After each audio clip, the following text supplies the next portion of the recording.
मुख्यमंत्री कोट्यातून दिल्या जाणाऱ्या सदनिका या बनावट दस्तावेज तयार करून लाटल्या या प्रकरणामध्ये कृषीमंत्री माणिकराव कोकाटे आता अडचणीत आले आहेत। यावरून विरोधकांनी कोकाटेंच्या राजीनाम्याची मागणी केलेली आहे। कोकाटे मुंडेंचं रक्षण करणं हे हिंदुत्व आहे का असा खरमरीत सवाल उद्धव ठाकरे यांनी उपस्थित केलाय। तर विधानसभा अध्यक्षांवर प्रचंड दबाव असल्याचा आरोप संजय राऊतांनी केलाय। तिकडे शरद पवारांच्या राष्ट्रवादीचे आमदार जितेंद्र आव्हाडांनी देखील माणिकराव कोकाटेंच्या राजीनाम्याची मागणी केली आहे।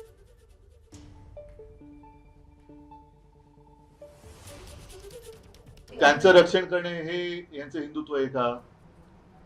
माणिकराव कोकाटेंचं रक्षण करणं, धनंजय मुंडेंचं रक्षण करणं बरोबर आहे। आता न्यायालयाने सुद्धा तत्परता दाखवण्याची गरज आहे।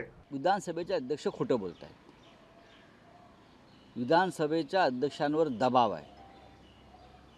विधानसभेच्या अध्यक्षांनी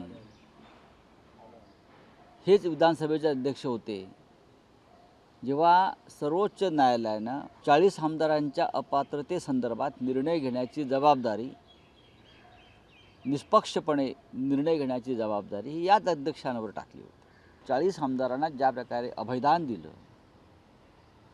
तेव्हा त्यांच्याकडून तुम्ही काय अपेक्षा करताय? आत्तापर्यंत जे भारतभर घटना घडल्या आहेत त्याच्यामध्ये राहुल गांधींना तुम्ही घरी पाठवलं। त्यामुळे ह्या कायद्याचं आणि ते मंत्री आहेत, हे नुसते आमदार असते तर ठीक आहे। आत्ता मी परत राहुल नार्वेकरांना एक पत्र देतोय, त्याच्यात निकालपत्र जोडून देतोय। नाही कसं आहे की महाराष्ट्राच्या अध्यक्षांना निकालपत्र मिळायला थोडासा उशीर होतो। एबीपी माझा, उघडा डोळे बघा नीट।